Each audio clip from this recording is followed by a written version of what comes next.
Hey there, how are you? I hope you're all well. I'm just doing a quick recording about critical reflection. Something that people think of this kind of very weird idea, but it's very important and it's linked very closely with critical thinking as well. So I thought I'd talk through this to give you a sense of what it was, how it works.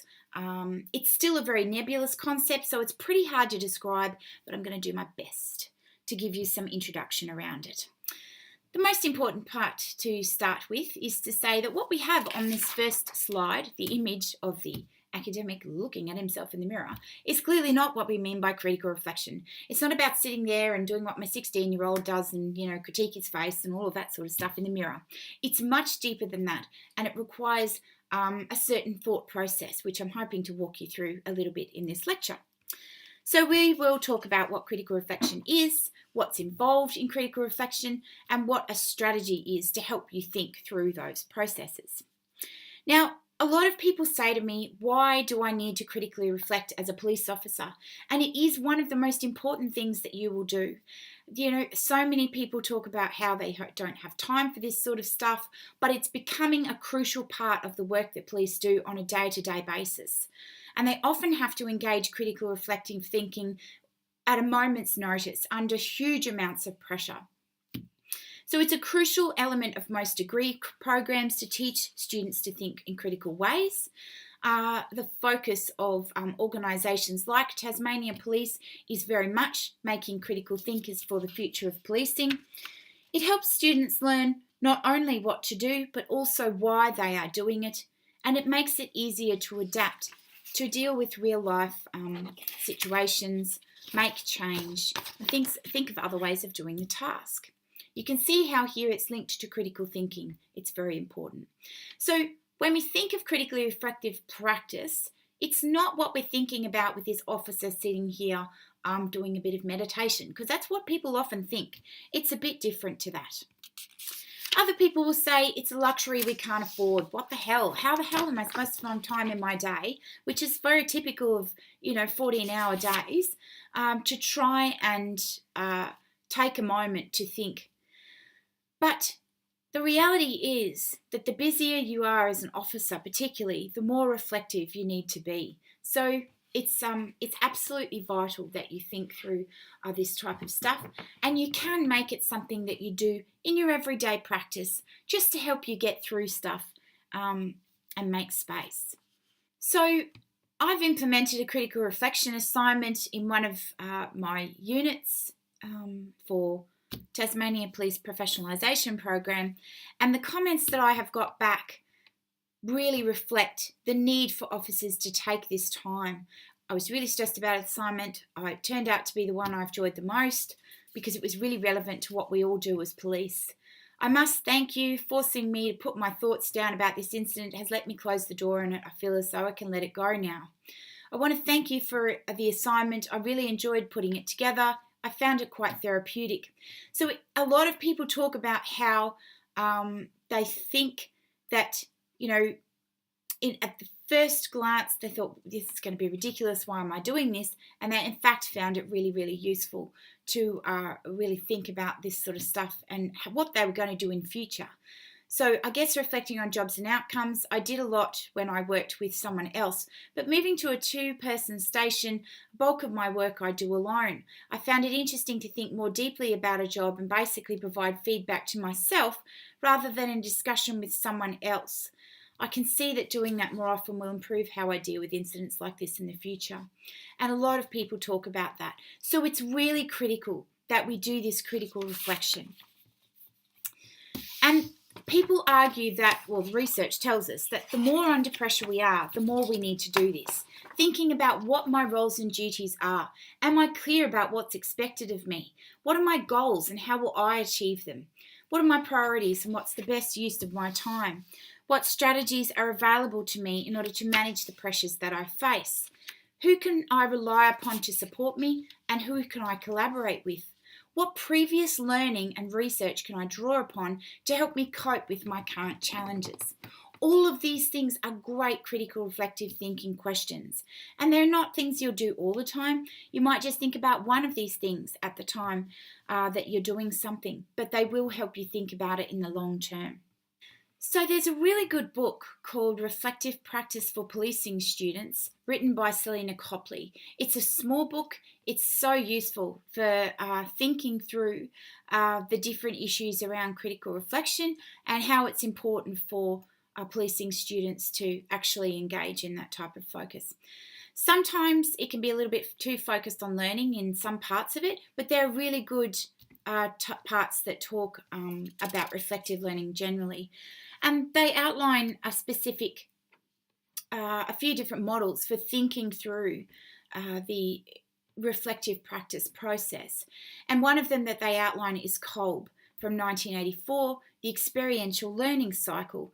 And it's really useful. It thinks about the concrete experience of having an experience. Then you have reflective observation, reviewing, reflecting on all of that sort of stuff. That might be a debrief, police debrief, typically.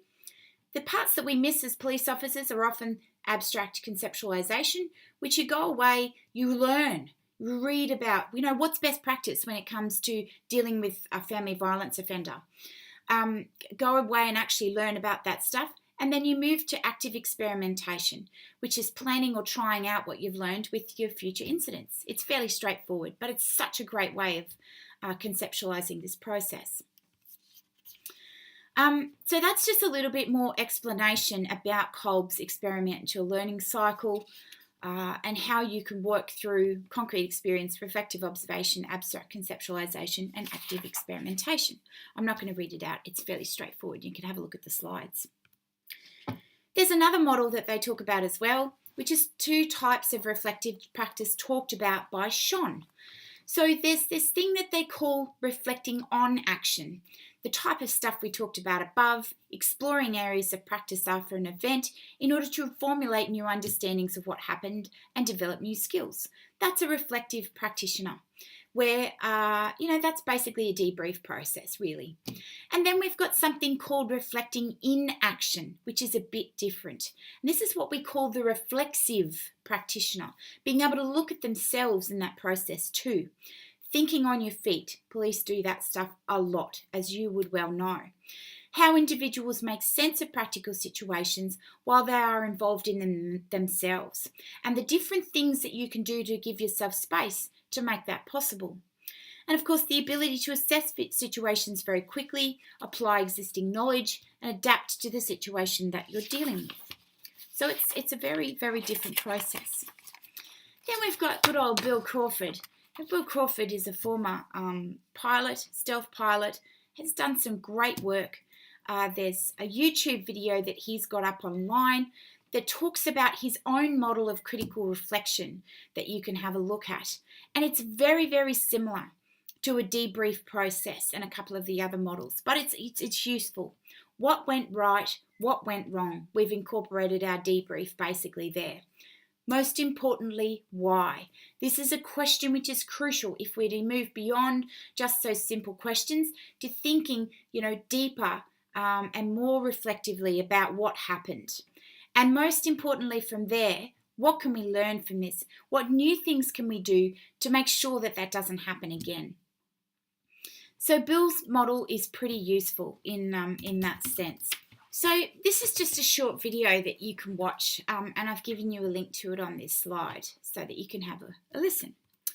So this is all very useful, but this is probably only what we would call reflective learning, where we're thinking about different forms of reflection. And we're talking about Kolb here, talking about Shon, and I'm talking a little bit more about Bill Crawford as well. So reflective learning. We haven't got to the critical part yet. And this cartoon, although really, ordinary, it just summarizes perfectly exactly what I'm talking about. So shouldn't we consider our options? Someone says, and the other one says, well, why bother? Everything's going fine. And you can clearly see there's crocodiles in front of them. So this is the type of stuff which is absolutely crucial. Now, I'm going to give you an example of this because it helps to think through how these processes happen. One of the things that they have found from doing research with the recordings of black boxes out of plane crash investigations is that people don't use what's called critical language. Now, critical language is something that you can train people to use to try and ensure that they have the tools to have a difficult conversation under extreme pressure. What they've found in listening to the black box recordings is that often the people up the top, captains or whatever, are making decisions about what they need to do. And the people down the bottom who are the subordinates know that that decision is really shit and it's going to get everybody killed, but they don't speak up, right? Critical language is a set of standard language that you use to push forward to say things like, I'm not sure about this course of action, I'm feeling unsafe, and then it escalates to the next one, which is, I'm genuinely concerned that if we do this, people's lives are going to be risked. And then, third one is typically taking action to stop that thing from happening. Now, what they've found is that the black box recorders tell us that these subordinates know that that is not okay, yet they don't question the captain at all by using some form of critical language. That's why they need to teach them critical language. So that's what we mean by critical, being able to actually think on the spot and to think deeply enough to speak up and make sure that you don't go into the crocodiles, as it were. So critically reflective practice does not accept the situation at face value, looks beneath the surface to see what assumptions and forms of reasoning are influencing the circumstances, what we call critical depth. So looking at the depth of the situation. Critical breadth is a little bit different. Locating what is happening in its wider social context. That is, it sees what processes are occurring at the micro level as part of a more holistic and social political picture at the macro level before moving forward with that decision. That's critical breadth. A good example of this would be thinking about a policy that's been created by government because they want to win votes. So it might be boot camps, for instance. We've got a lot of research that says boot camps are not useful at all. Even if they are useful, it's very short-term results that they have for young people. Now, if a government then seeks to push forward and put in place a legislative framework that enacts boot camps, then if we're critically reflecting and doing it in a way which is incorporating critical breadth, then we would be going to the research literature to see what that says and then bringing that to bear on the decision, and the legislative framework would be pushed aside and would not be implemented because we know that it doesn't work. There are other things that work much better, and we could create a new framework around those. So that's using critical breadth. It's making sure that you know everything that's going on and applying that to the situation that you need to make a decision about. So critically reflective practice is about criticality, it's the process of looking back in a critical way at what has occurred and using the results of this process together with professional knowledge, with technical and other ethical aspects, of course, to tackle new situations. This is also useful to think about what critical is not. It's not about being unappreciated or, attacking somebody or something that's happening, right? Or tearing it to shreds.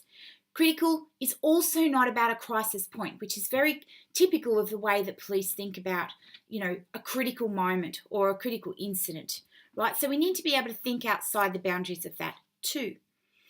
Critical is more about questioning and not taking things for granted, especially social, political, cultural, economic, historical arrangements that are based on inequality and disadvantage. So I love this quote from Aldous Huxley. Most human beings have an almost infinite capacity to take things for granted. That they don't learn very much from the lessons of history is the most important of all of the lessons of history.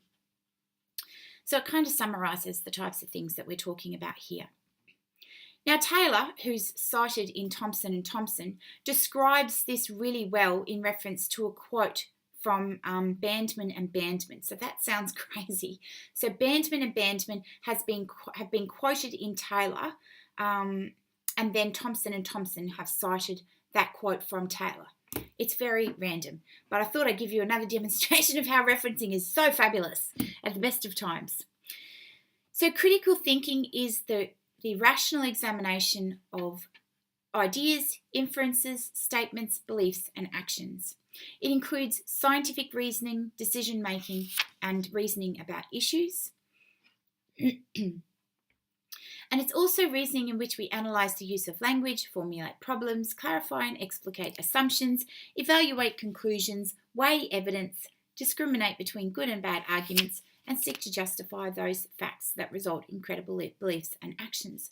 So all of those different things where we think about what critical thinking is, you can see how that ties into critical reflection, and not just reflective practice, but critically reflective practice, where we're genuinely thinking about critical depth and critical breadth of the different issues that we're moving forward with.